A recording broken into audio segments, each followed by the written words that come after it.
And welcome to another exciting episode of the Click Nation's Comic Book Chronicles.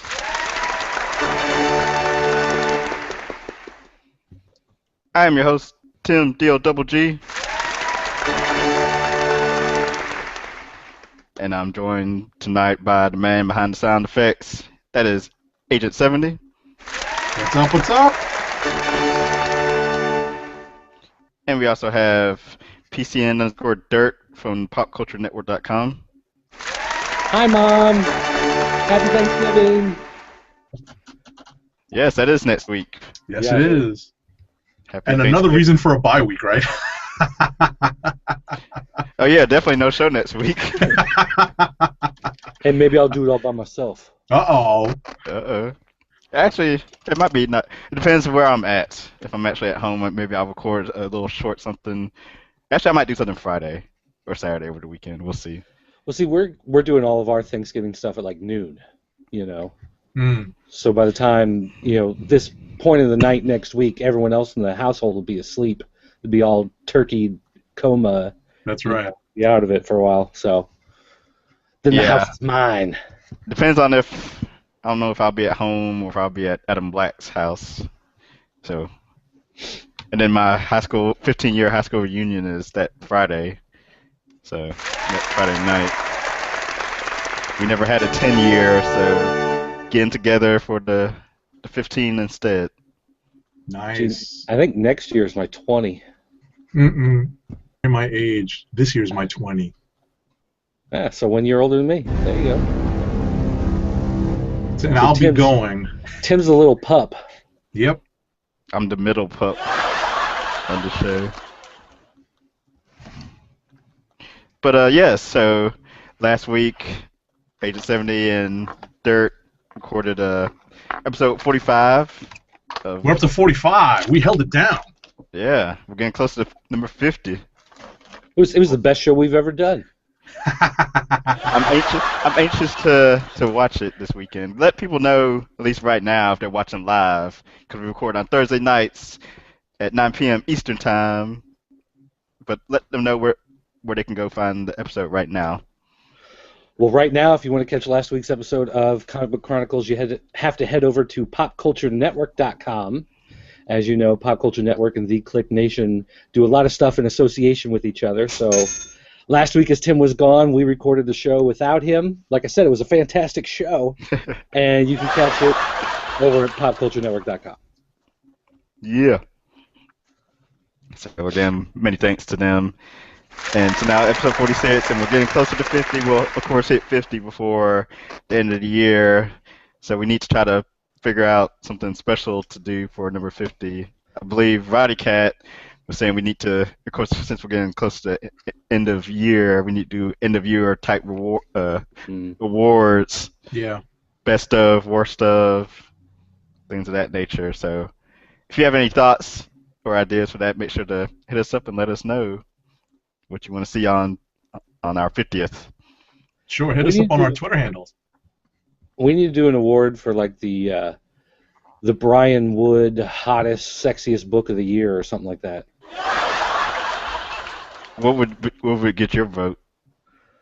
I don't know at this point. I'll have to look around. I don't know. Maybe Afterlife with Archie. That's pretty sexy, right? That's hot. I don't know. I read his X-Men number 7 that came out this week, and that was pretty nice too. Yeah. Anybody it grope was. females in that book? Any what? Anybody grope some females in that book? No, but Oh, there were okay. some strong-looking females in the book drawn by Terry Dotson. Yes, yes, yes. Agreed. So, of course, go to the website, theclicknation.com, to watch previous episodes of the Comic Book Chronicles and comic book reviews once I start doing those again, once I'm back feeling healthy and not sickly like I am tonight. And as Agent 70 said, follow us on our Twitter handles. As you see, if you're watching the video live now, you see I'm at TimDogg98 and at TheClickNation. Agent 70 is at Agent_70, and Dirt is at PCN_Dirt. I am. Follow the Facebook account, facebook.com/TheClickNation, or like the Facebook account, because Facebook does likes. we're on Google Plus. We have a Google Plus page. Just search for The Click Nation, and the community, The Click Nation Community. YouTube.com/The Click Nation. On iTunes and Stitcher Radio, search for The Click Nation. And my brother was nice enough this week to create a Twitter handle for the Comic Book Chronicles, which I haven't used yet, but if you want to go find it, I believe it's at CBCron. Nice. Yes. And there's actually, he created an email address for it also, comicbookchronicles@gmail.com.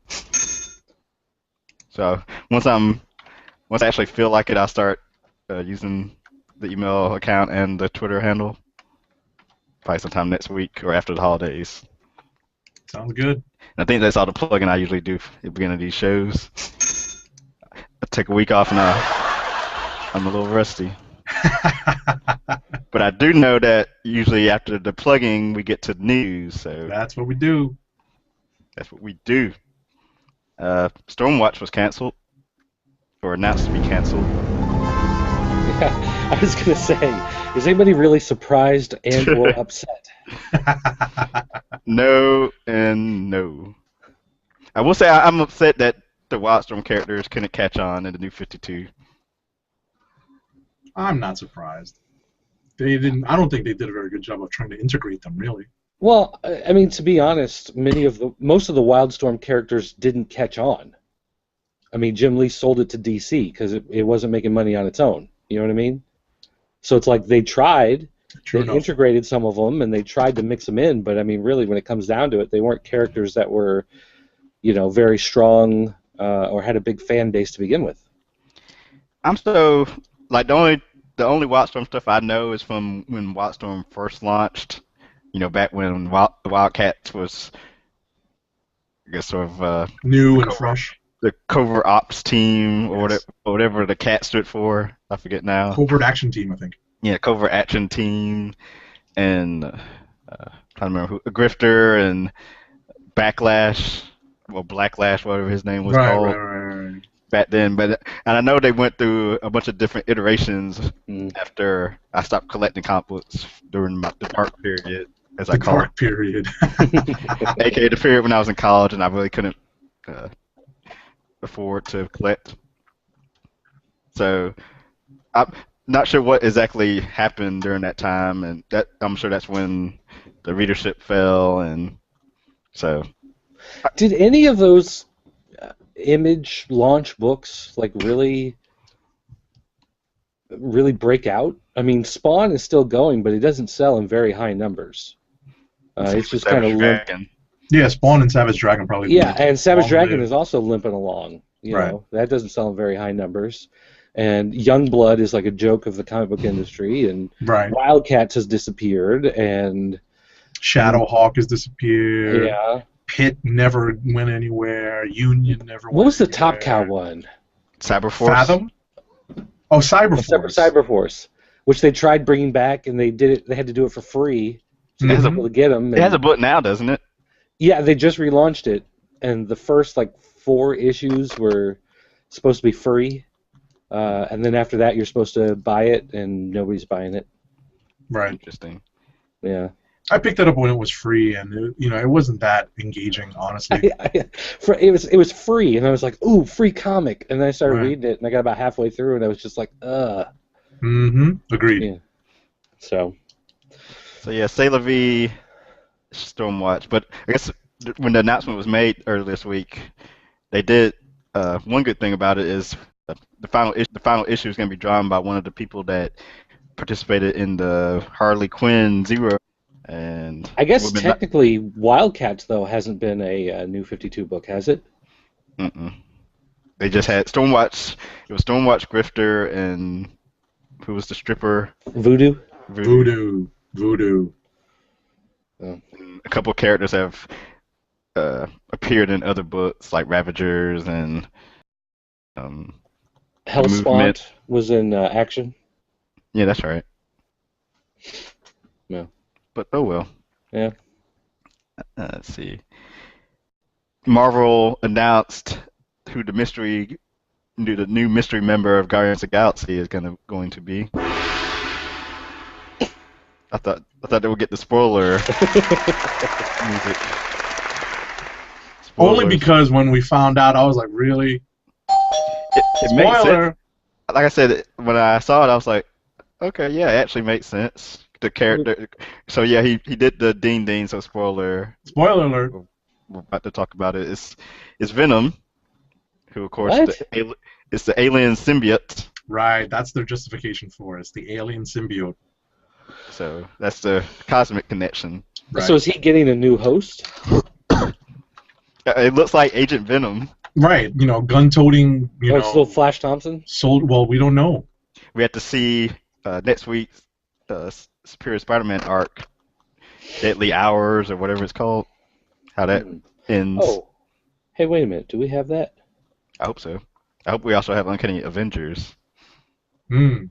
Here, hold on. Let me check. Well, he checks that. So yeah, so in next May 2014, Marvel has their free comic book day issue where it'll be a dual story of the all new Guardians of the Galaxy with new members, Captain Marvel and Venom, and then the second story is going to be a Dan Slott written Superior Spider-Man story that's going to kickstart, I guess, the end is what it's being billed as.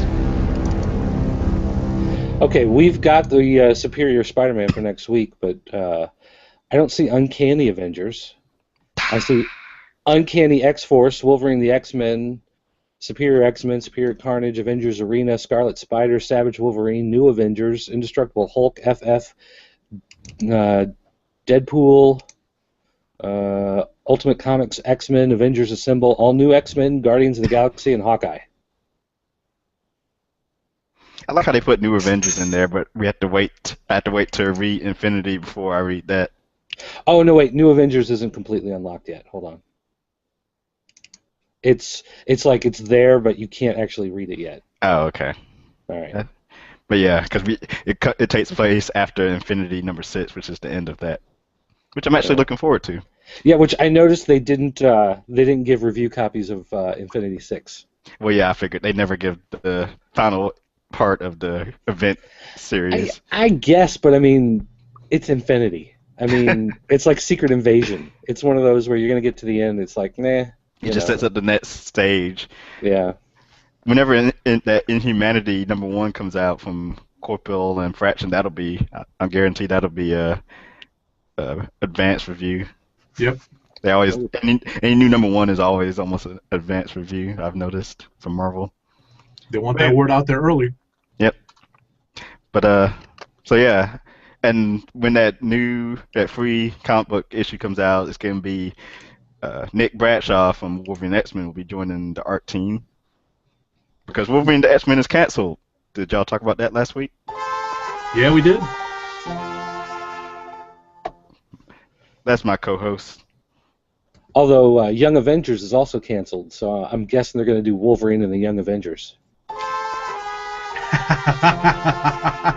Well, Bleeding Cool had the little article talking about some Utopians book that maybe will merge all the young hero books together. Well, you can read that one. I'll let you have that one. That's right up my wheelhouse. Yeah, that's all you, Tim. Oh, and our faithful watcher at Dorkgeekis on Twitter says the Gen 13 characters were misused in the new 52. Yes, I'd agree with that. Who are the Gen 13 characters? Fairchild, Yeah, was in Ravager, Grunge, Roxy, Burnout. Right. Meh. And was it Lynch? Lynch was in Team 7. Mm-hmm. That's right. Yeah, Team 7 had a couple of the. Right. Deathblow appeared, I believe, and Grifter, obviously. Yeah. You know, they could do a Deathblow book, and I'd probably buy that one. I keep thinking. He always had a great look, but there was nothing to the character. I read the first couple of issues. There was nothing to him. It's when it came back after. I think it was after Wildstorm was sold to DC. They came back and they did. I think it was like a 6-issue series on that one, and that was pretty good. Okay. Well, I'm glad they did something with the character. There were a couple of great art pieces by Jim Lee aping Frank Miller. Yeah, I remember that. that were really cool. Like there were a couple of really great posters. I had a Deathblow poster in my dorm room because the art was just really cool. It was the cover to #1.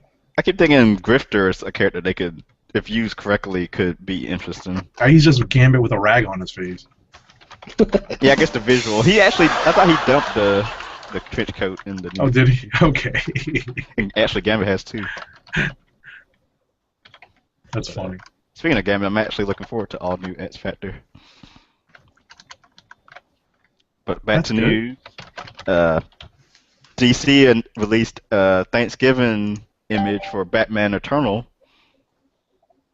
With no Batcow. What is that about?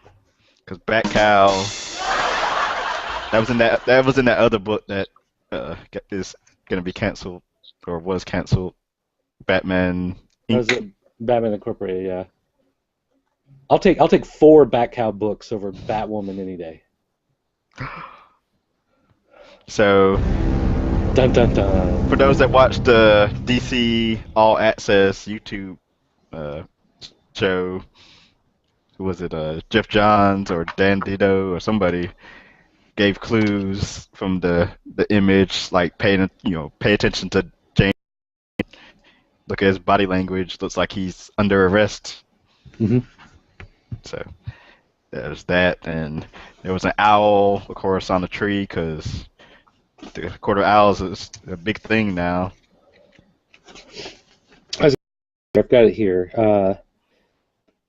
Yeah, Jim Gordon, his hands are tied. There's a bunch of bones on the ground, a bunch of skeletons underneath the cooking. The Bat Hound is back. Penguin's Island, his iceberg island, is still floating. Professor Pig is back. There's also, well, Surprised they didn't have that Carrie Kelly chick. There are a couple people I don't recognize. Oh yeah, is that Nightwing with the blonde hair?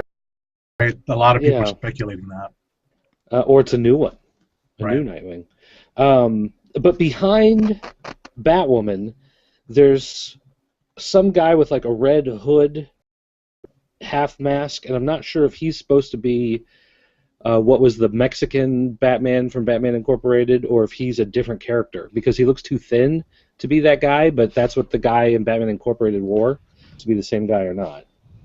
And Alfred is wearing a straitjacket. I don't know what that means. So, of course, we have I to didn't wait even notice that, now that I look at it.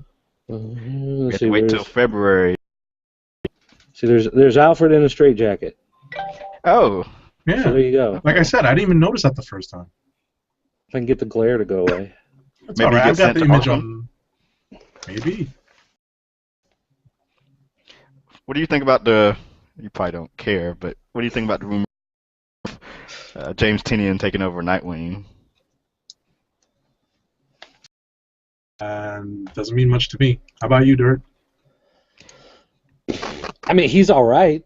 You know, the only reason I bring it up is for some reason I started thinking about it last night with the whole DC Entertainment or Warner Brothers copyrighting Nightwing and all this stuff. Is he gonna be in the Batman Superman movie, or is he gonna be on his own TV show or appear on Arrow, getting this higher profile? It made me wonder, if Nightwing's gonna get this higher profile, then probably, of course, they want to put one of Scott Snyder's people on the main book. That's the only reason I thought about it. Well, I'm almost wondering where the Batman has already been canceled. I'm almost wondering if a Nightwing series is the next thing they're going to try. Animated or TV? Yeah, animated series. I heard something about that. What, Dirt? Oh boy, that was. Was that a week or two ago? Oh no, it's been a while. It was like a month and a half, 2 months ago. It just kind of disappeared. And Cartoon Network, all they would say is the show is not currently on the schedule. And sometimes when networks say something like that, it means it'll January's like a mid-season, whatever. Right. But on Cartoon Network, that's the same thing that they did with Green Lantern and Young Justice. Is they just kind of disappeared, and they're like, well... Yeah, they just copied and pasted the same press release from last year. Yeah. Wow. So I don't know what the deal is with those DC shows. Although what's going on? Why is that they can't? Why is it that they can't maintain an audience? I don't think the problem with Young Justice was so much that they couldn't maintain an audience, but they wanted something that skewed younger, and they wanted to bring in Teen Titans Go, and having two teams that are pretty much the same characters was using. So they dropped the one for the older crowd to go for the younger, skewed show. Beware the Batman, though. I've got a 5-year-old and an 8-year-old, and I with them to watch the show, and they just thought it was too creepy and scary, and they didn't want to watch it. Wow, I didn't find it that. Obviously, well, you're not 5 and an 8, exactly. Yeah.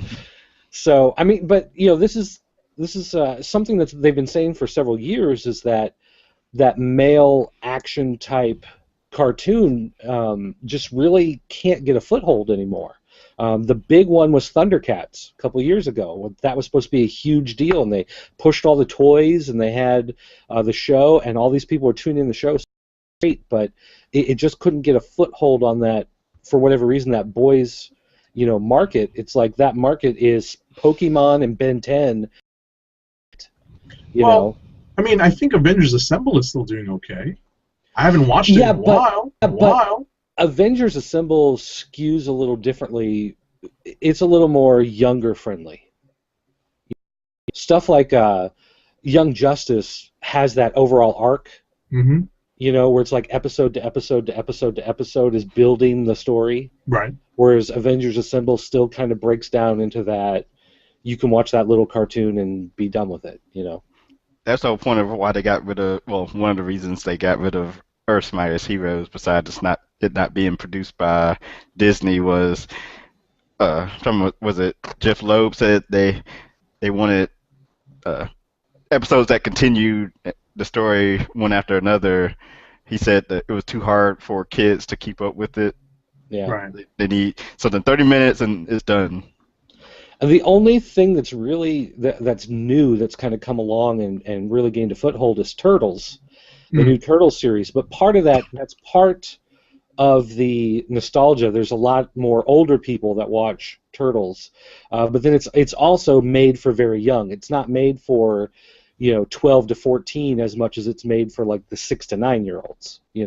So it's also kind of skewing itself a little younger, but. I think if they were to take the shows like Green Lantern, Young Justice, Beware the Batman, these shows that are a little older, and instead of trying to do them as a Saturday morning or a weekday morning type show, if they were to make them a late night Saturday, late night Friday show, they'd probably do a lot better. I want to say Thundercats was a Friday show. Young Justice was too at one point. Well, there were also some other problems with Thundercats that also had to do with the toy line. And the success of the toy line was also tied into the success of the show. And the toys didn't do as well, partly because of some quality issues and partly because of the price points that they chose on those. So when the toys, because now, like this year, if you go around to, like, Big Lots has the Thunder Tanks for $10. If you go to places like Tuesday Morning, which is another closeout type store, they've got the Tower of Omens playset for $10. And these were things that were $30 to $50. A couple years ago when the show was on, and now they finally emptied the warehouse and liquidated them through some of these closeout stores. So you're really starting to see that how much of this stuff just didn't sell, and because the toy line didn't sell, that also is part of the reason why the shows were canceled. I also want to. Ultimate Spider-Man seems to be one of those shows that got a foothold. Yeah, but that's another one that also kind of skews a little younger. Yeah, it definitely skews young. Yeah, that's not for 14-year-olds as much. It's sad when there's Man and Avengers and Hulk cartoon series on, and I watch neither of them. And you know what it is? I catch up. I sort of binge watch them because I just don't have time to tune in. So like some people DVR, some people find and just watch them, in a row. Yeah. I'm definitely one of those. I don't even know. I watched a couple episodes of Avengers Assemble, and I watched season 1 of Ultimate Spider-Man, but it was just like, I don't care anymore. I get my enjoyment from the books instead.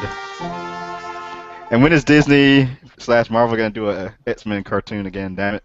I don't know if If I they get have the rights. I think Fox still has the rights to the cartoon, right? Yeah, it might The be part of Sony that same deal. the Sony had rights to the Spider-Man cartoon then? No.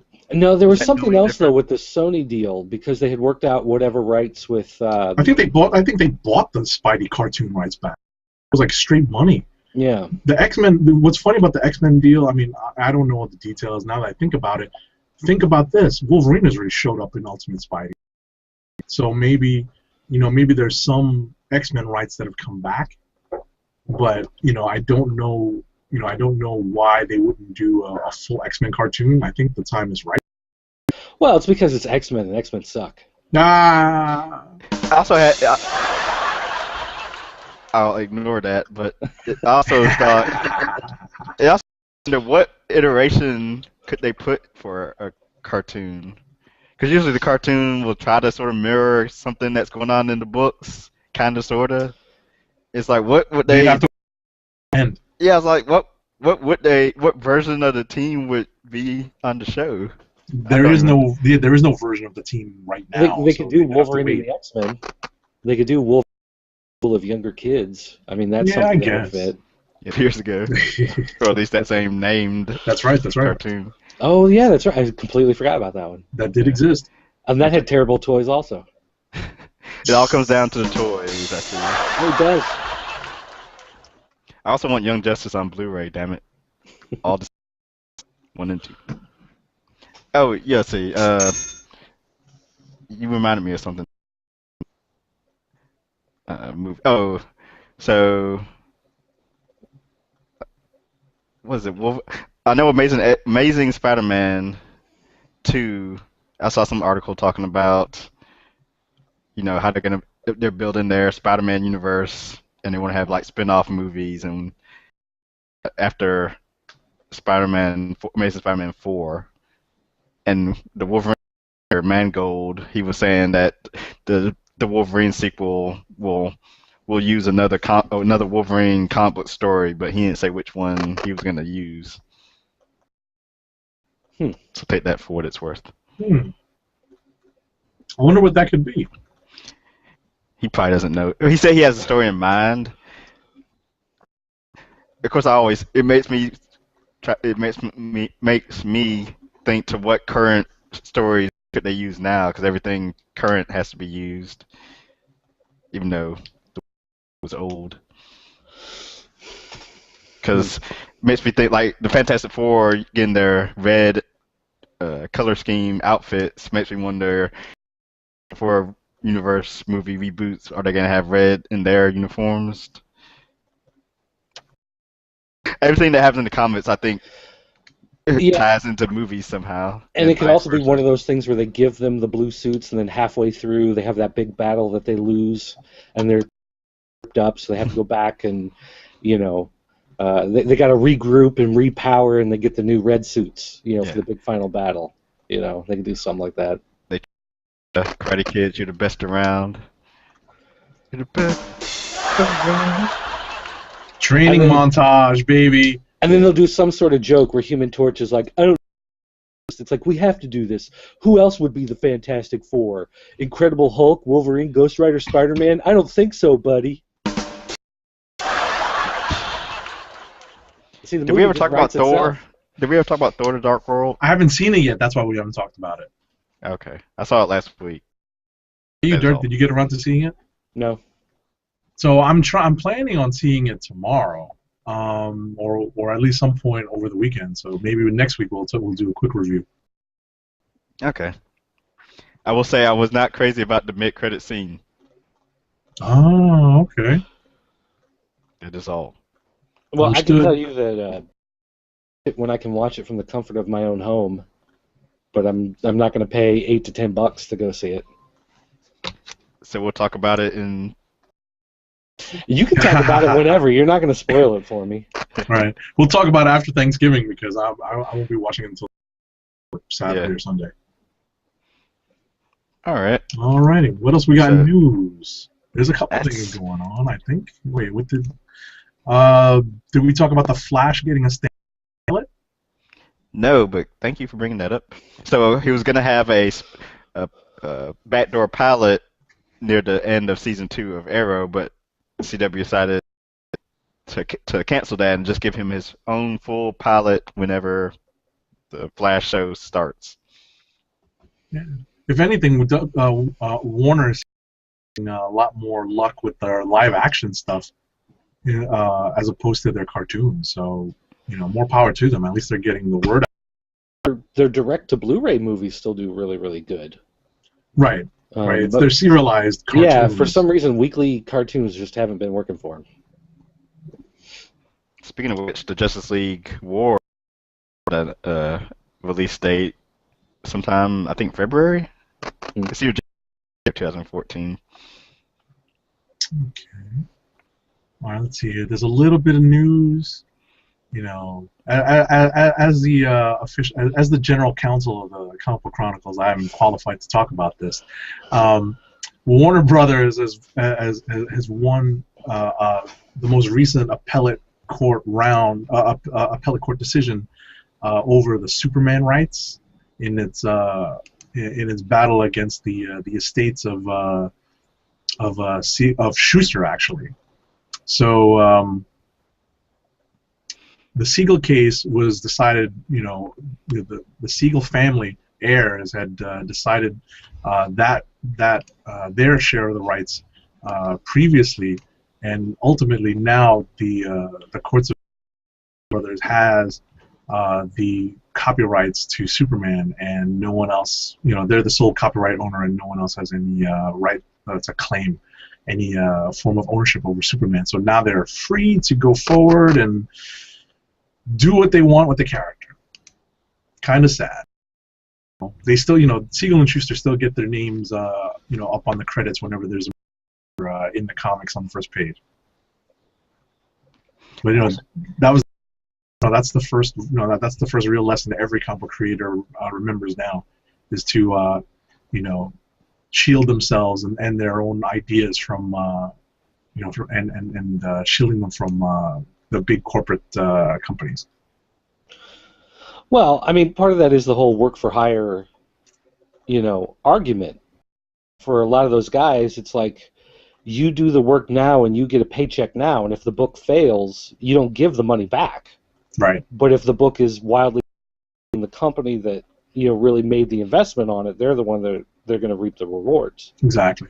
But nowadays, with crowdfunding, means of gaining monetary support for comics, maybe creators have much different pathways to getting published and getting their characters out there. So I think part of the thing that when about these cases, people kind of, I think they forget about some of the details where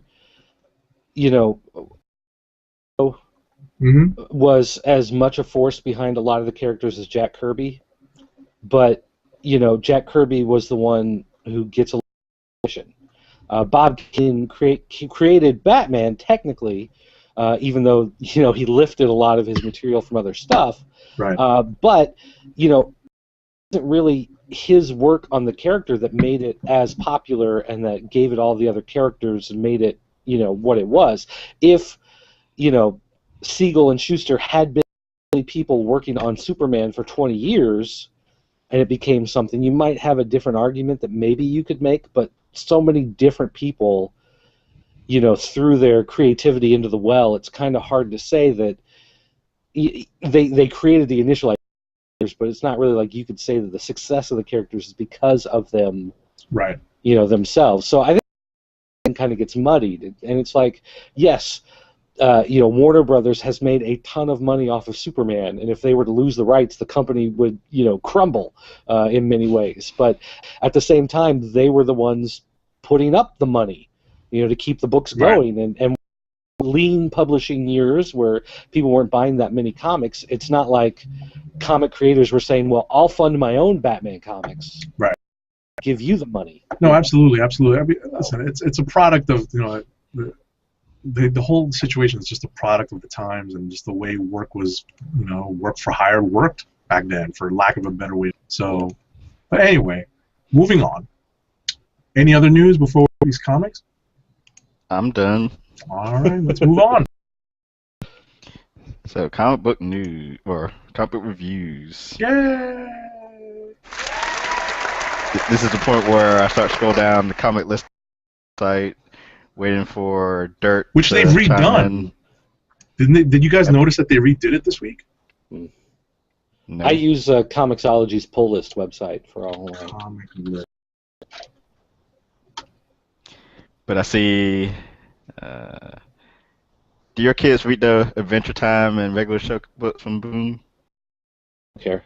Okay. So I can keep scrolling to Dark Horse.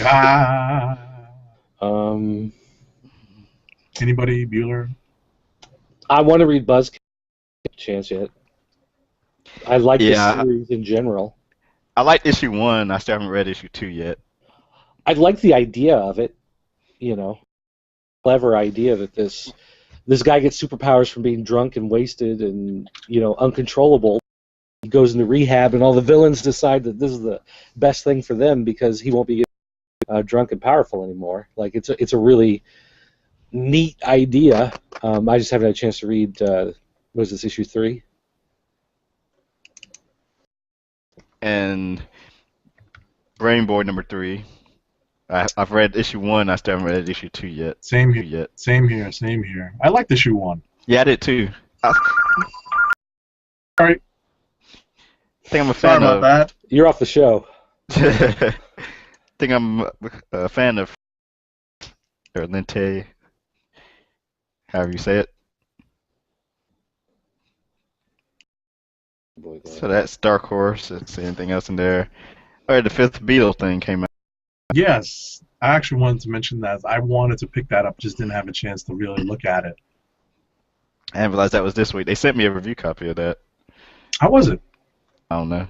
I mean, I got the email. I was saving the email because I'm thinking, actually, they sent it like 2 weeks ago. I was going to at least flip through it. That's funny. I can pass it to you if you want to give it a read. Yeah, you can.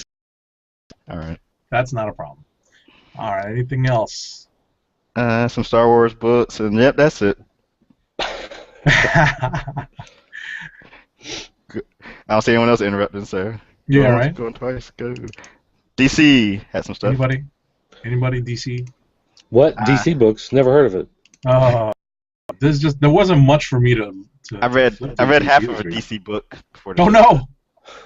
See, I tried to like spread it around. I read like 4 books from this actual week. So, but all right. Well, where are we gonna start? I mean, I can jump straight to Harley Quinn number 0. No. Forever Evil. Forever Evil Rogues Rebellion. Ooh, okay. Talk about that. If you read the latest issue of Forever Evil, I think it was 3. Last night. Okay.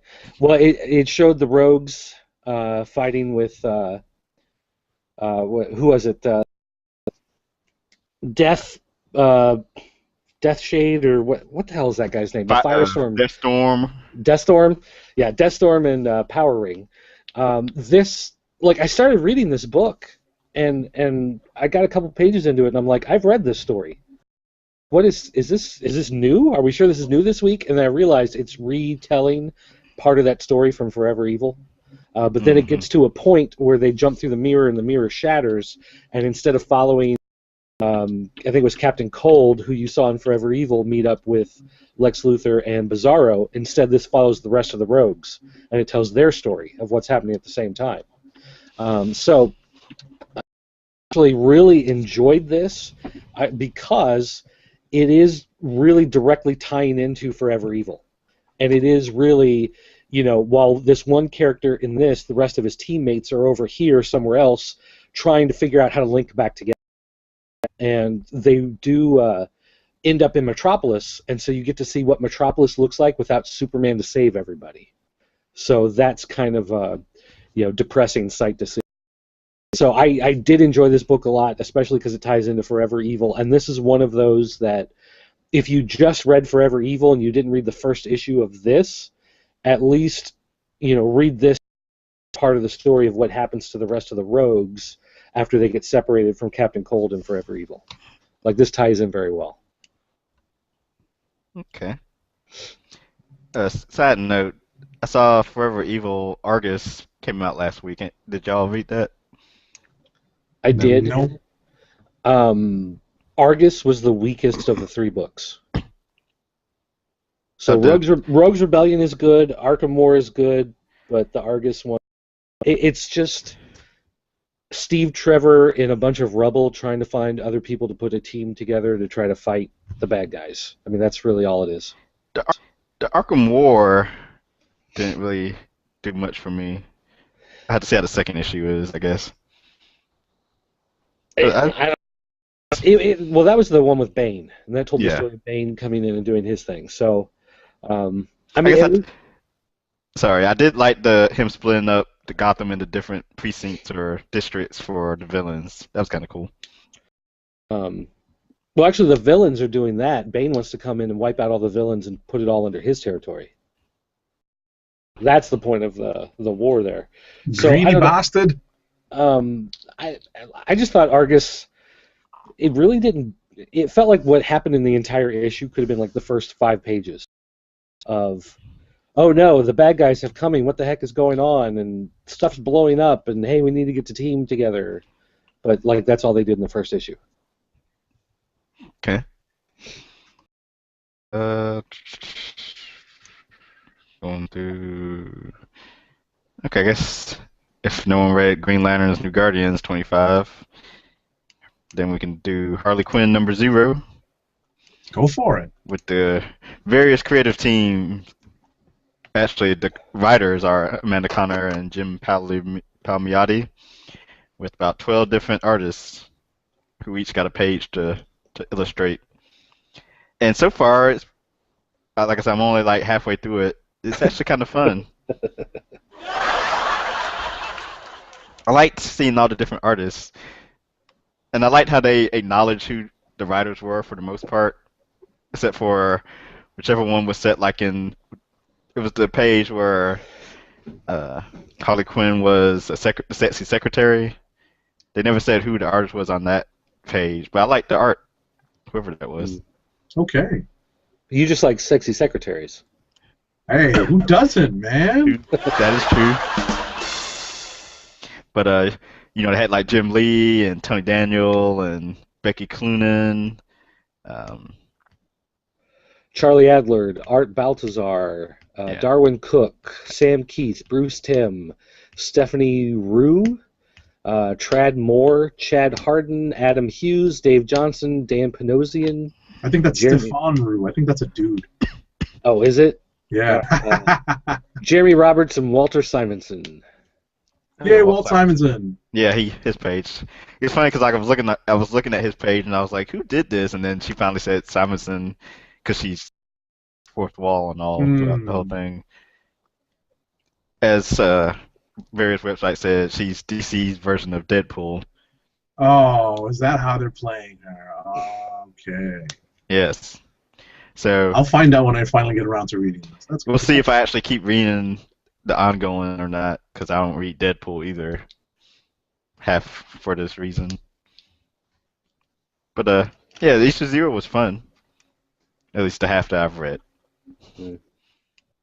Anyone else read it besides me? Nope. I just flipped through it. Big Harley Quinn fan in the first place, so like man. Okay. Okay, Mr. J. Any more DC? Anybody? I did read. Did you read He-Man? Oh, you know what? Here, let me grab this. Problem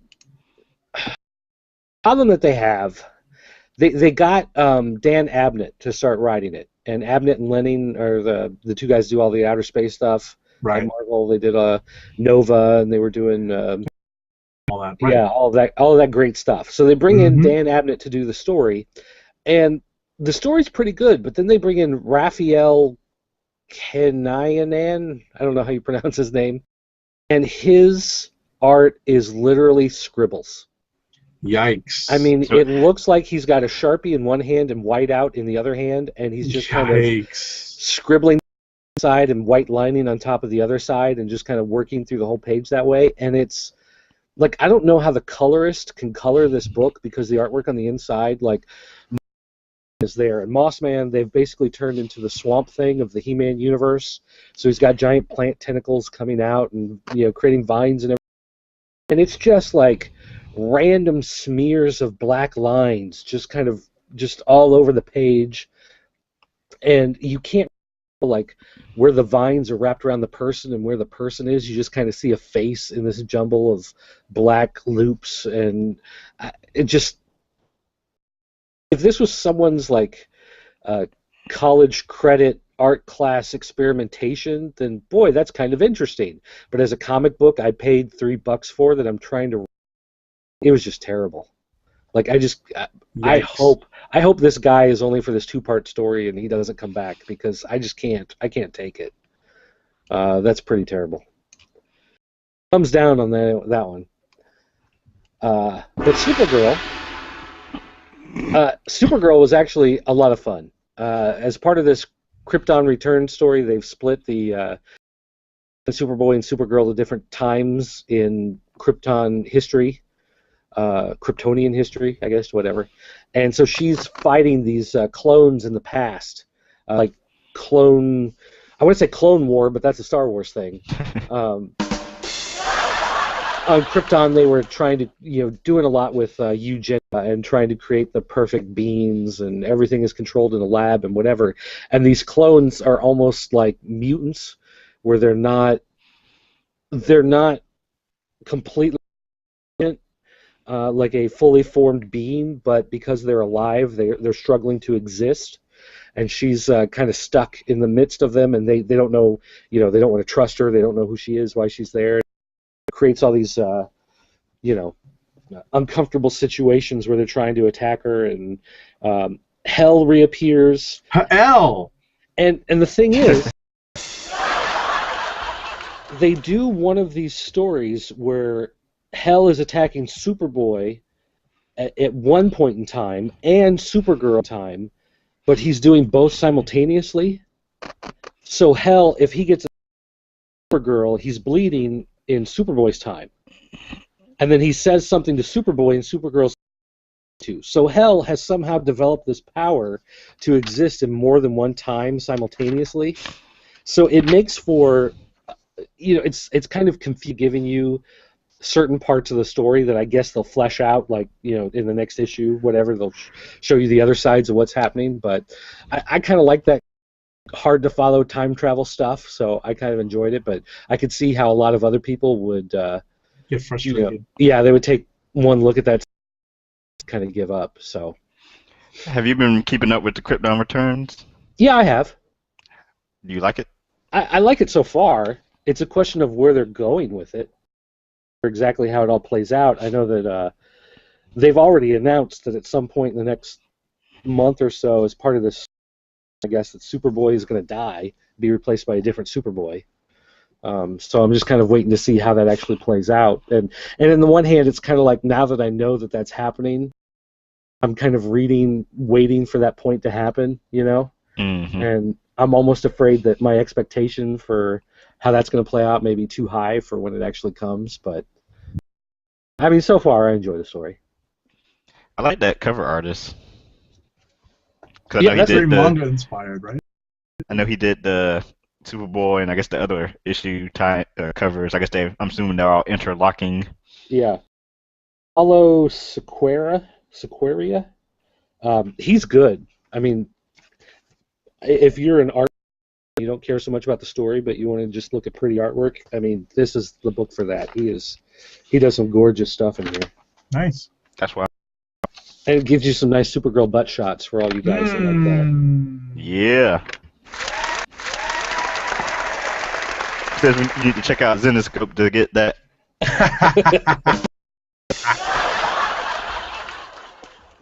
Poor Zenescope. All right. I'm assuming that does it for DC. Yeah, that's it for me. Wonder Woman 25. Huh? No. I'm thinking about. I started reading Wonder Woman a couple of months ago, and now I'm thinking about And Yeah, I haven't even read The Wake I mean, either. You know, Wake number 5. I haven't read that. I mean, Wonder Woman's fine, but I gotta start, gotta trim the list down somewhat, Hmm. or at least try to make time for other stuff. Yep. Wow, good cover. There you go. Yeah, I was about to say, I don't even know what button, what sound effect to click on. I know, Stupid like, laughter. you need like a hubba hubba. Any Dynamite? Entertainment? They still do comics? That's what they say. Let's see, IDW, My Little Pony book, of course. Actually, yeah. One of my kids' favorite comics. I gave my daughter this one, and I was still doing the inventory when they came home from school, and she goes, "Oh, what's this other one inside?" And I go, "Well, that's the blank one that just looks like this. There's nothing to it." And she goes, "Oh, well, they're all my own." And I'm like, "Well, yeah, you could do that." So she traded in the one that actually had the artwork on it for the blank one so that she could draw her own cover. So, although I have to That's say, cool. the one thing that IDW is doing this month is they have these retailer incentives, which are basically what a cover looks like before it goes to print, where it shows the artwork drawn in, and then you've got how this the logo is cut from somewhere else and taped on top, and how all this the company logo on the side and the credits and everything are all pasted on top, and it's got all the notes around the edges, talking about coloring notes and who certain characters are and things like that. These artist edition covers are the retailer incentives that you have to order like 10 or 15 copies of in order to get. So they did this for G.I. Joe, Transformers, My Little Pony, whatever. So if you buy any of those books, you might want to check with your retailer and see if they have these variants, because they are interesting to see. I mean, even if you're not a My Little Pony fan, to look and see the registration marks and the penciler notes on the sides and all that kind of stuff. It's at least interesting to look at. Let's see, there's a Ben 10 #1. Which my son knew nothing of Ben 10, but he read this one and he enjoyed it and he wants to keep getting the series. You need to get him into the cartoon series. Well, it's on Netflix. He'll get to it eventually. I say that like I've actually watched an episode of Ben 10. Well, he's on Astro Boy. Right now, he's discovered the Astro Boy series, so he's watching a lot of that. I will say that I do enjoy, or I do have appreciation that Ben 10 is one of those series that he started out as a little kid and he's grown over the years, like Dragon Ball Z. I like stuff like that, where the characters age as the series progresses. And there was Samurai Jack #2, which I need to read #1. Did you watch the show a lot back in the day? No. I watched the show. I love the show. So I read the first issue. And I wasn't that impressed. I mean, the art was pretty authentic looking, in that it definitely followed the character models. But I think, one of the cool things about the show was that it was so dynamic, and it's just not as easily captured on the static page. So that's my take on it. I'm gonna try to get around to reading #2 and see how the story progresses. I like the writer is entertaining on Twitter, so I said I'm gonna try to read some of his stuff. Jim Zub. Jim Zub. Yeah.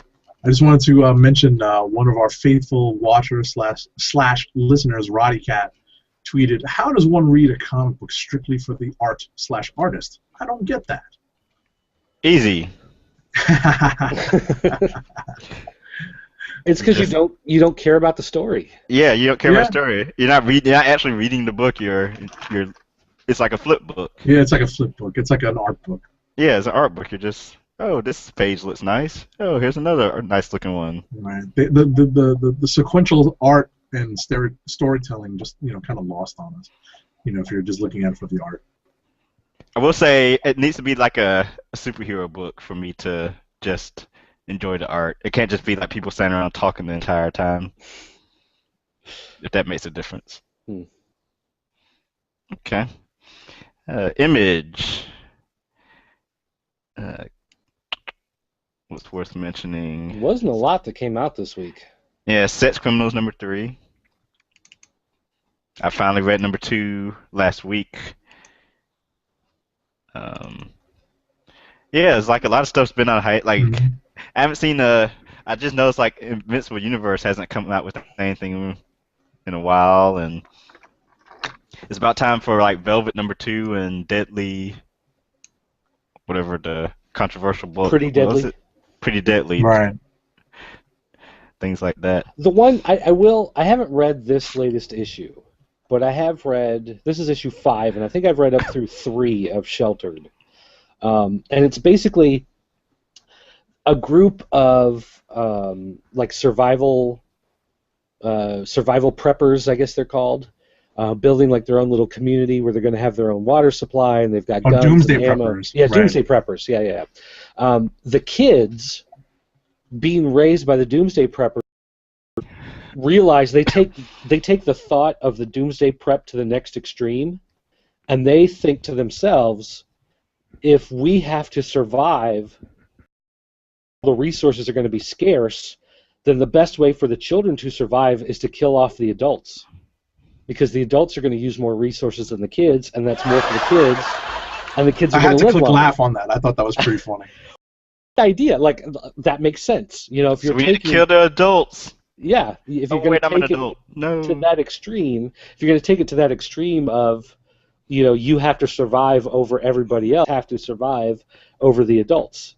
So the idea of Sheltered is that the kids are basically running this revolution against the grown-ups, and they're killing off the adults in order. And like I said, I haven't read issue 4, but I do, you know, plan on reading 4 and 5 on this, and it has been a good, you know, a good drama type series. Like, it's not a superhero book. There's no zombies or anything like that. It's really just, you know, these people trying to figure things out. And so as far as that goes, it's a very good story along those lines.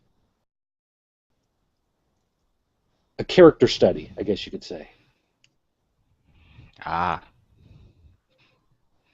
Okay. So that's Image. I guess we're to Marvel now. All new Marvel Marvel. not yet. Marvel not yet. I just wanted to mention, since going through Comic List, I noticed that, you know, a book that we thought was out last week but hadn't really hit stores yet was from Fantagraphics. It's Hip Hop, and I picked up my copy today. I ran to Forbidden Planet so I could have it to show on the show. The cover, you know, this is a treasure book. This thing is huge. I can't even get it on the screen. Is that hardcover? It is not a hardcover. It's like a weird, you know, in between soft and.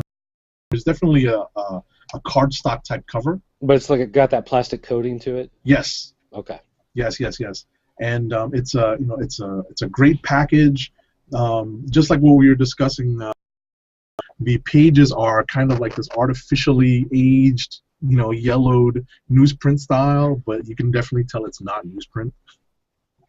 The presentation is definitely top notch. I've only made it through 40 plus pages, and I was getting a lot of second looks subway on the way home reading this, because it's treasury size too.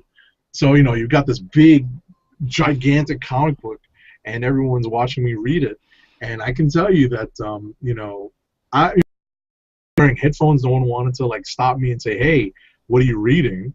But you know, I'm wondering if maybe if I wasn't, you know, being completely antisocial, someone would have said, "Hey, you know, excuse me, can I talk to you?" But I'm definitely enjoying this.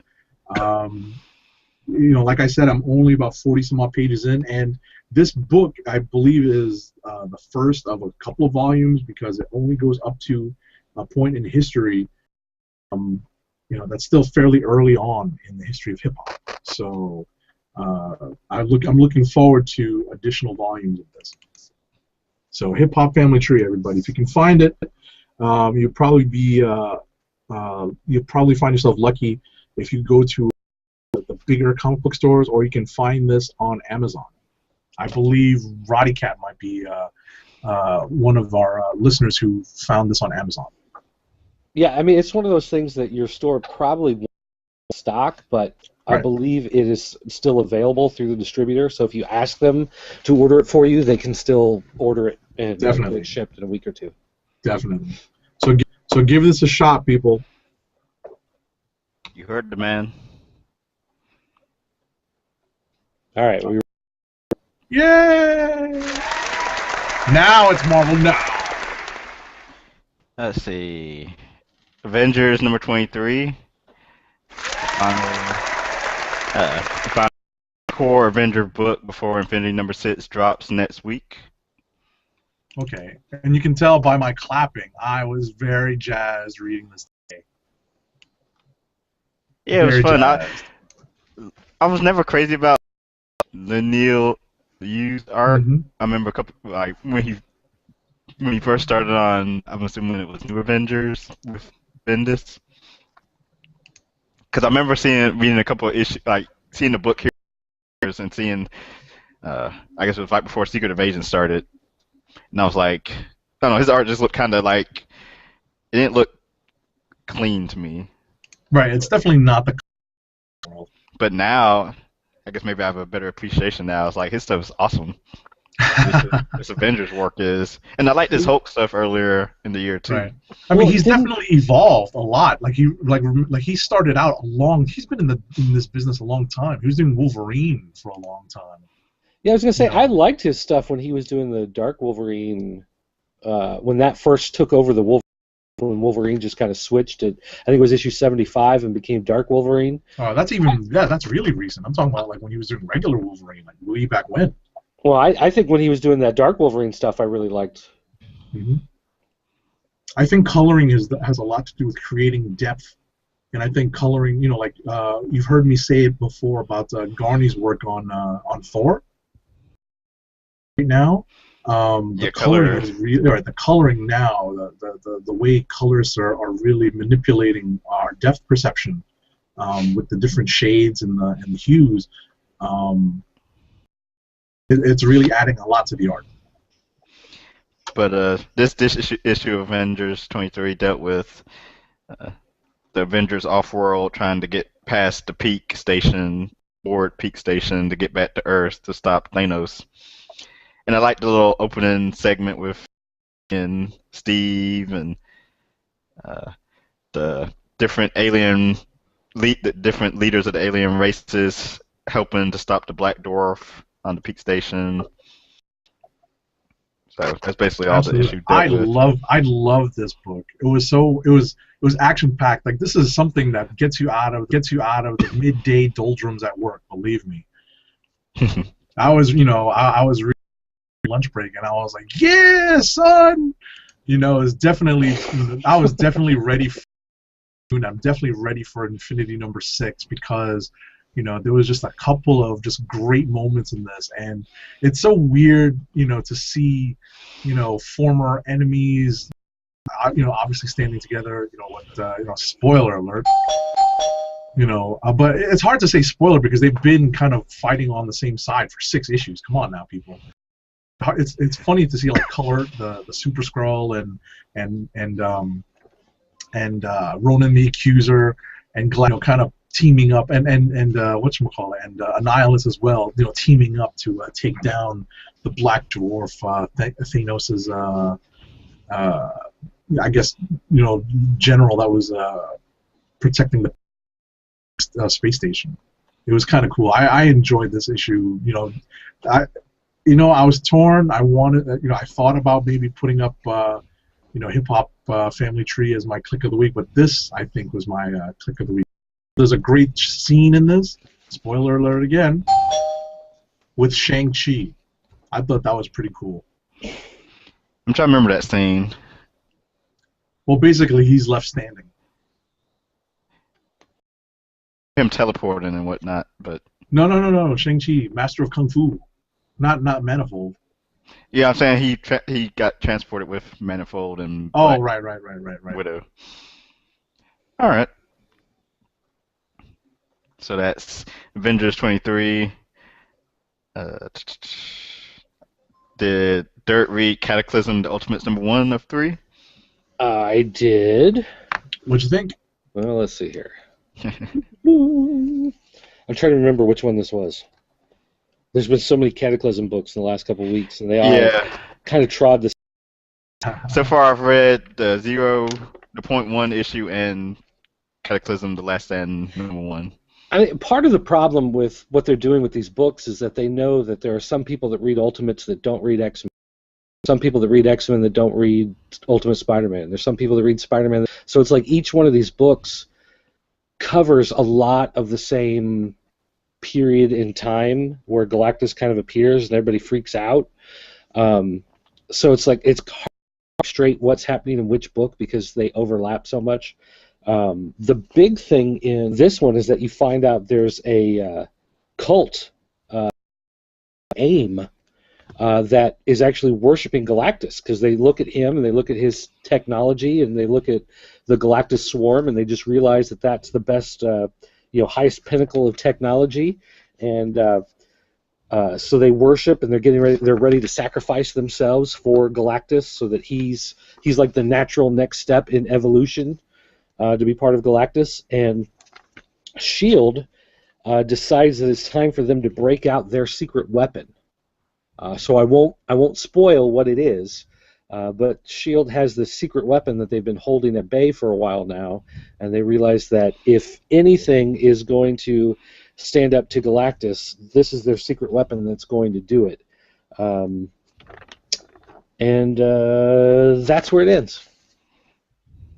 So, I mean, it's if you're reading all the Ultimate stuff, it feels like you're reading a lot of the same.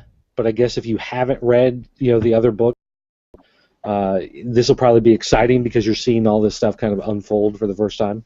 Right. Okay. I'm just going around seeing what books people might have read. Did you read Longshot? Did anybody read Longshot? I read Haven't got to Daredevil. it yet. Okay, well, let's see. read Daredevil Daredevil. comes first. This is the previous issue ended on a pretty wild cliffhanger, and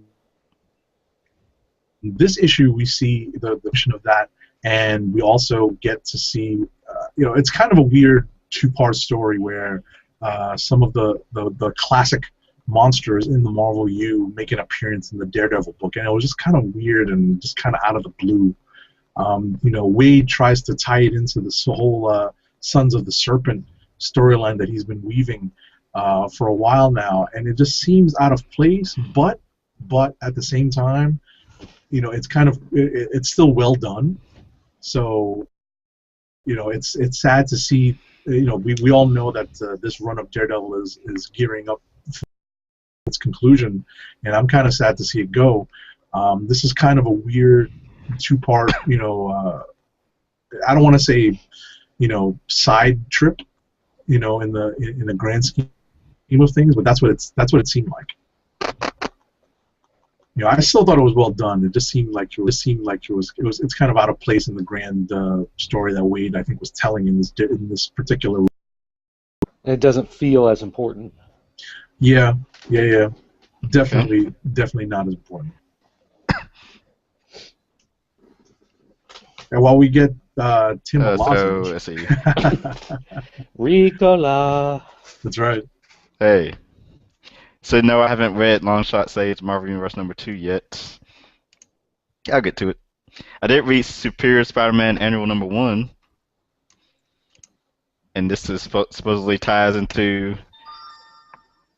As someone's phone goes off, it ties into It wasn't me this time. I don't know what you're talking about. ties into the main Superior Spider-Man book, and this has to do with the villain Blackout kidnapping Aunt May to try to blackmail Peter Parker to sabotage tech for Spider-Man.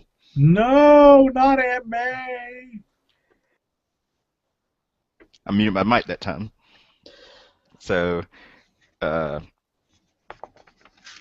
not too much even though it ties to the main story, nothing really happens. Of course, uh, Doc Ock, Spider-Man saves Aunt May. He tortures Blackout, and Aunt May witnesses some of it. And now, like, there's word on the street is don't mess with Peter Parker or anyone that's associated with him, or face the wrath of the Superior Spider-Man. Yeah, I think the big thing is Aunt May seeing Spider-Man torturing Blackout. Yeah. Like, I think that's the big story hook for reading this. Because Blackout, basically, he's in this room full of meat hooks, and he, gets his victims. Blackout's a vampire, so he's taking his victims and throwing them on the meat hooks and slowly draining the blood out, and he's threatening to do that to Aunt May. So when Spider-Man finally defeats him, he lets Aunt May escape, and then he grabs Blackout and throws him up on the meat hooks, and then he grabs... I don't know if they actually... Oh, yeah, he grabs the solar simulator that makes its own, kind of solar rays, and he starts torturing him with this solar ray device, since he's a vampire. And Aunt May kind of turns around and peeks her head in, and she sees Spider-Man. I don't know if he's peeling off his flesh or he's making arms fall off, or what the deal is. You don't really get to see. You just hear the meaty screams coming from the warehouse, and word gets back to Green Goblin that everything has changed, and that this is a totally new era for Spider-Man. Is this the same Blackout that first appeared in the Ghost Rider books? Back, when Danny Ketch was introduced as was he a vampire with braids? I think so. I think it's the same character. Danny Ketch actually makes an appearance in this. Oh, does he? So I think it is the same character. Wow. Yeah. So they brought him back. They bring up the point that there's different Blackouts. So I forget which one. I forget which one they say this one is. But if you read it, you'll figure it out. All right. I just wanted to mention one of our listeners / viewers, the Mixed Marvel Arts podcast, tweeted at me that they totally agree with my thoughts on Daredevil. So shout out to the Mixed Marvel Arts podcast. You're just happy that someone finally agreed with you. All true. Okay, thanks for watching Mixed Marvel Arts. I got your podcast on my iTunes right now. Same.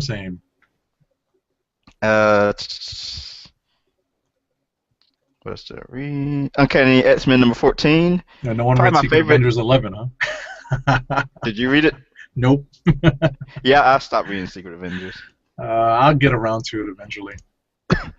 But Uncanny X-Men number 14, probably my favorite issue of Uncanny X-Men so far. Nice. And it was a simple issue, just dealing with, I forget the dude's name, but his last name's Deeds. The guy that can change his appearance, as you see on the cover from Dirt right now. But it's him using, basically it's you have a passive power set. All you do is change your appearance, look like someone else.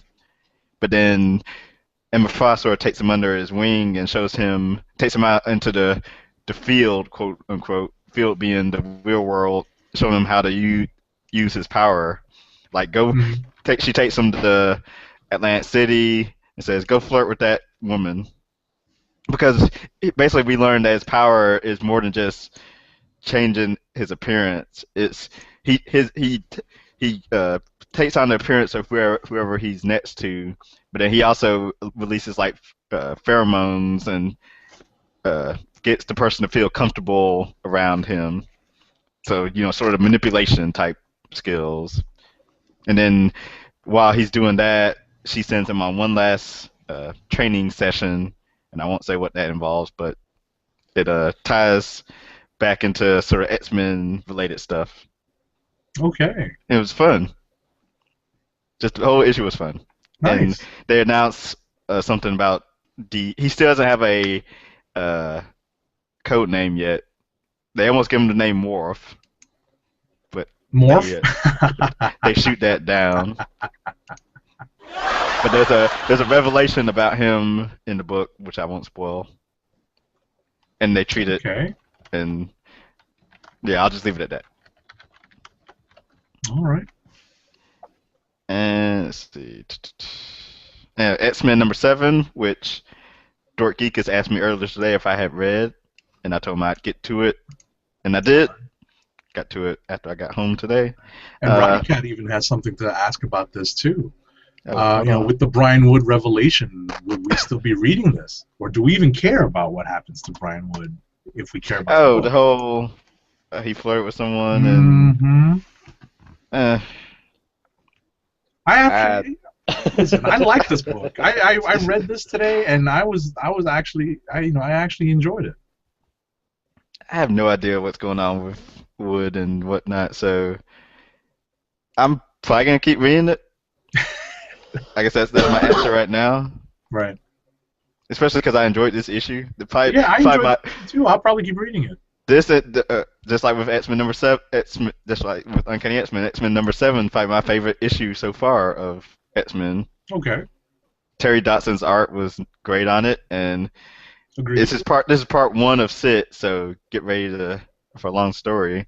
Yes. But it was a nice setup for the opening story. They briefly in the introduction page explained that how Kitty is not a part of the book anymore, but they replace her with Monet, which I like, especially because I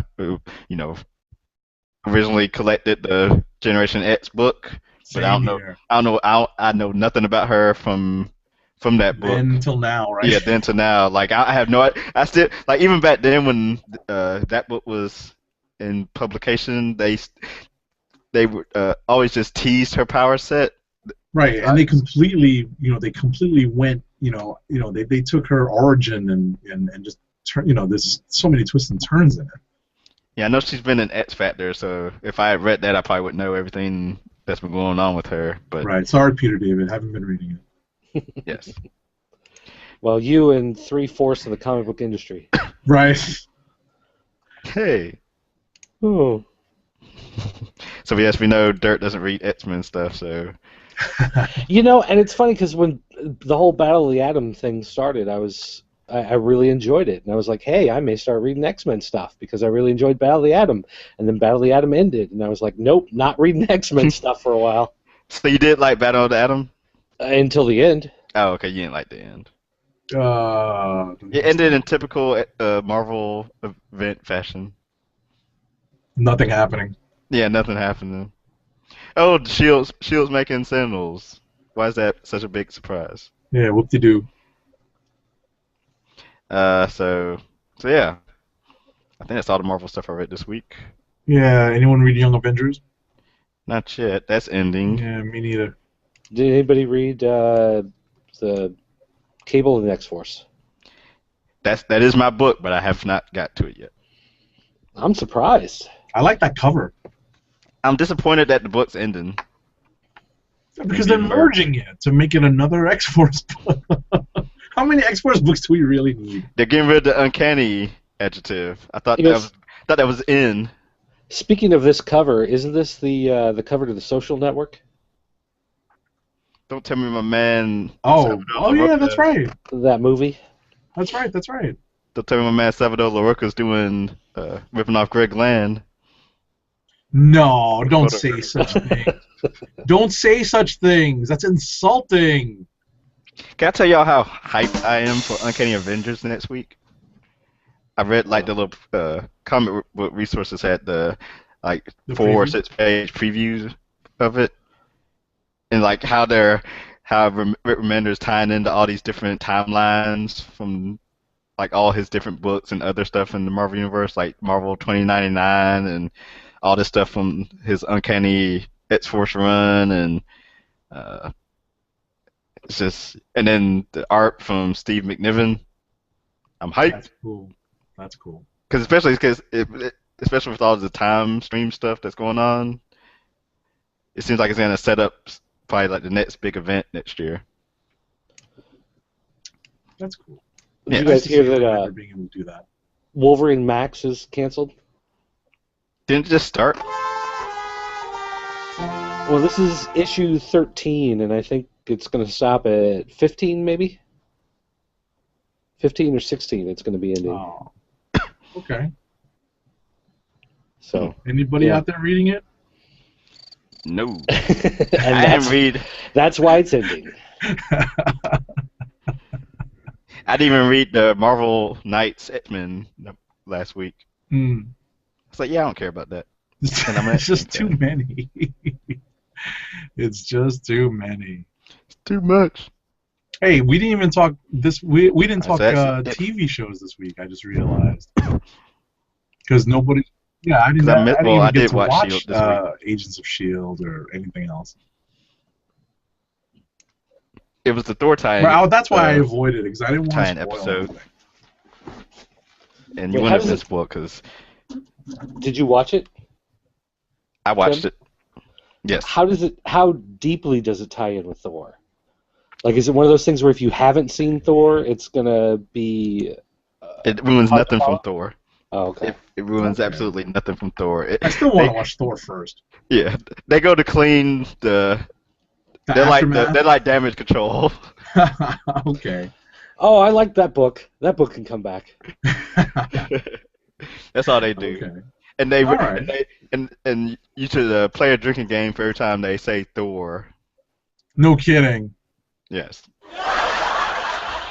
Thor. But does Thor Thor actually appear on the TV show? Thor. Of course. Well, okay, so spoiler. Uh-oh. This is for S.H.I.E.L.D. Agent of S.H.I.E.L.D., not Thor. One of the, I guess, villains on the show is an Asgardian. Is it an Asgardian from the movie? Nope. Oh. Of course not. Interesting. Yeah, it's just a guy that's been living on Earth, and he just happens to be an Asgardian. You know, he's been living on Earth forever. And they're like, they do have a funny joke that like, they ask him, does he know Thor? Because, you know, you gotta say Thor and drink every time. They're like, do you know Thor? He's like, of course I do. And then there's like a pause, and he's like, no, I don't know Thor. He says he was like a welder or something like that on Asgard. Oh my goodness. But yeah. That's funny. And I missed Arrow last week and this week, so that'll be something I get to this weekend, hopefully. All right. I heard that Solomon Grundy's gonna make an appearance. No kidding. On Arrow? Yeah. Wow. Weird. Yeah. I know, right? Flash is going to make an appearance. So yeah. Oh yeah. So bringing up Flash again, I don't. Does DC? I might assume DC has a plan here with the TV and movie universe. Like, I guess my main question is, people are like, I don't know if they're making an assumption or just saying or hoping that Flash will have his own TV show, but also appear in the movie universe and be played by the same random person that no one knows. I just don't see that happening. I don't think so. I mean, when Green Arrow was on Smallville, that's not the same guy as Arrow now in his own series, right? No.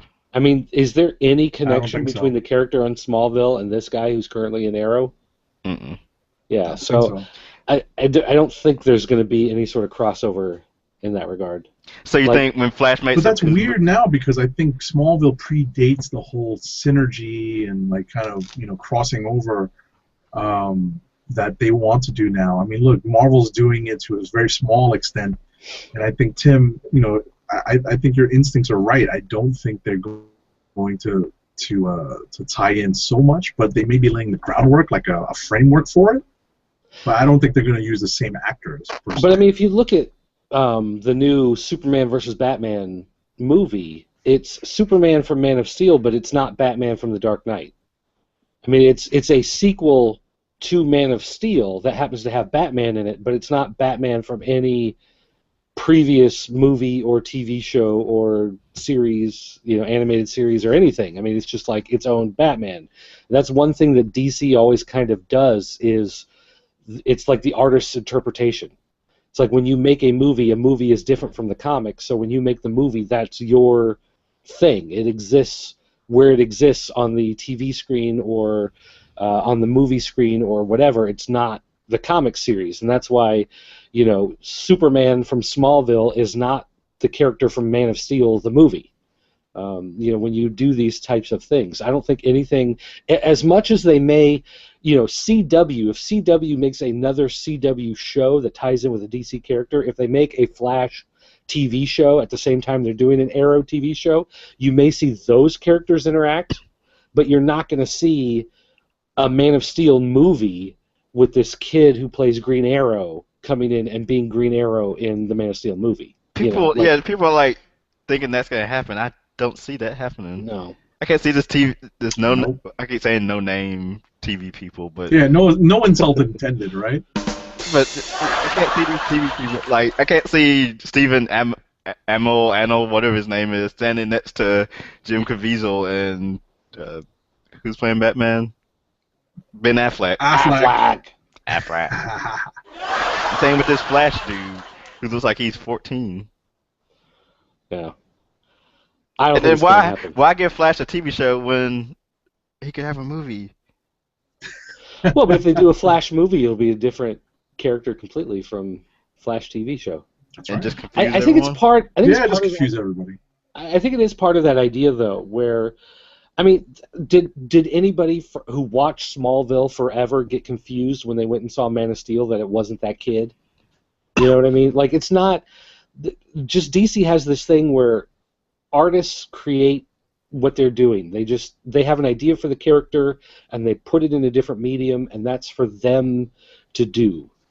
Dark Knight Returns, Dark Knight Rises. No, Batman Begins, Dark Knight Rises. Whatever. Like those are their own thing.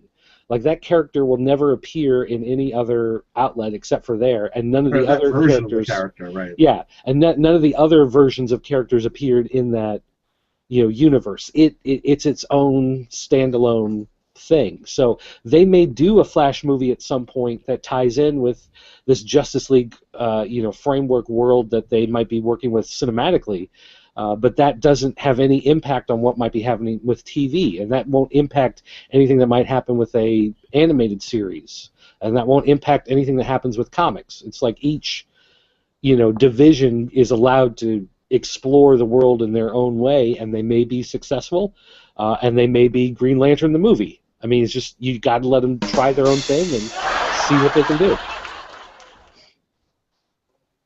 I think Green Lantern the movie has been on basic cable for the last couple of weeks, right? Has anyone watched it? No. I have it on Blu-ray just because. Oh! It was on tonight. If Fitz had it on. Yeah, see, I the flipping. I know it's been on basic cable for the last week. That's funny. Poor Green Lantern. Yeah. They almost had something. Almost. Almost. I've watched that movie once. Sat in the movie theater and was very, very annoyed at having spent money on that. I watched it a couple times, and it's like I said. I've said this before, that if they had reworked it so he left to go train with the rest of the Green Lantern Corps as the end of the first movie, if like the entire first movie was him trying to figure out his powers and being attacked by Parallax and having no idea what the hell is going on, and he finally defeats Parallax, and right at the end someone like Sinestro shows up and he's like, it's time for your training, and they fly off into space, and that's where it ends, I think that would have been a lot better than them trying to jam every character and every world and every subplot into that one movie. I didn't buy Parallax. That was my thing. That was just silly. So, anyway. Your comic book movie will never prosper if your main villain is a floating mist. Is floating Hello, mist. Fantastic Four. Or the original Hulk. That's right. God. 3 good examples, people. So it's not just a DC thing. It's a floating cloud villain thing. It only works for the fog. There you go. Quickly, I want to just name the Valiant books that came out this week.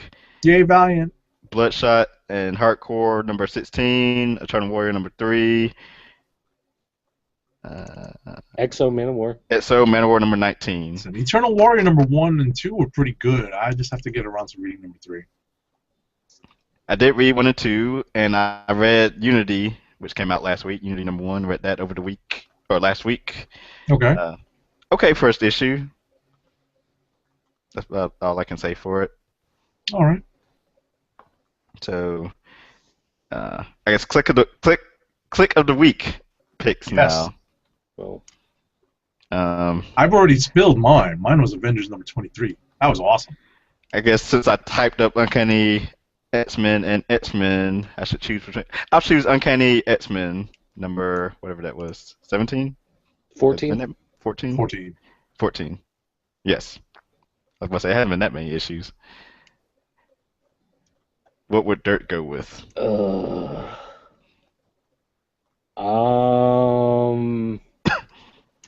Scooby-Doo Team Up number 1. No. Hold on.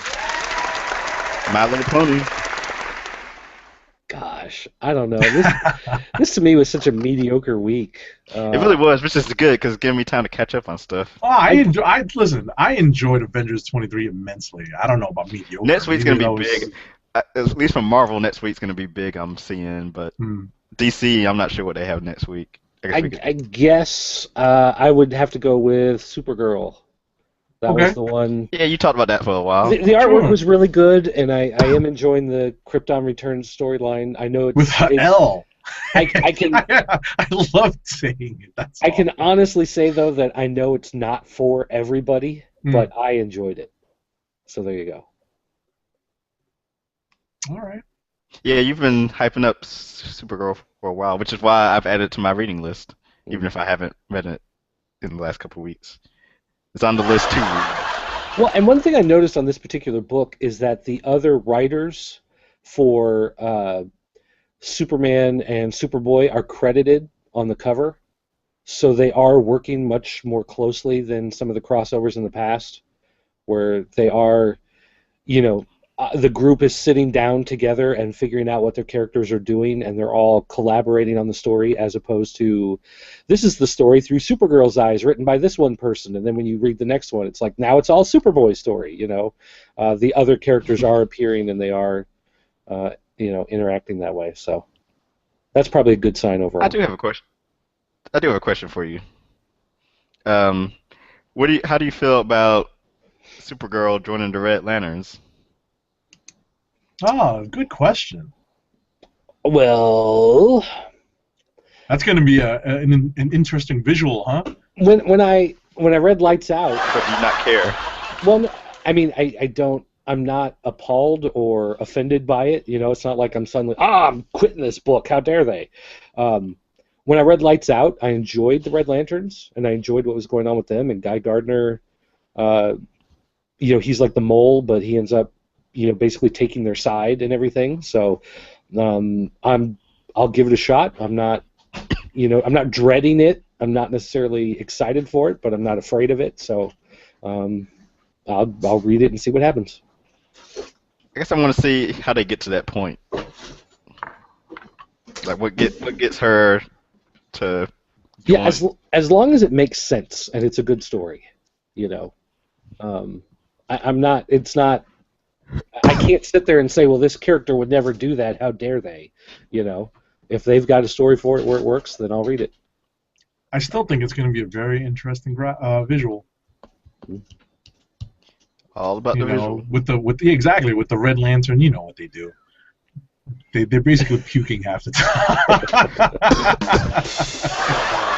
So, Supergirl puking the entire book. Yay! So yeah, I'm looking at DC's week. Next week isn't that bad. A lot of Marvel stuff, and of course some of the big ones, all new X-Men and Infinity. Infinity's coming out next week. Awesome. Uncanny Avengers, and then 2 Wolverine and the X-Men's, number 38 in the annual, and Spirit Spider-Man. Jeez. Nice. I always love those weeks when it's like all new X-Men, Superior Spider-Man, Avengers, and what's the other one that always comes out at the same time? I'm missing one. It's like 3 or 4 big books always come out the same week because they are bi-weekly.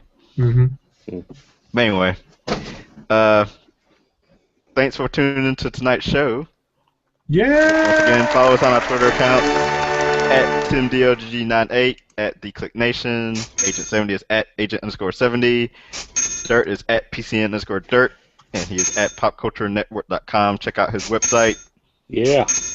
We will be Please. taking the Thanksgiving week off, perhaps, more than likely.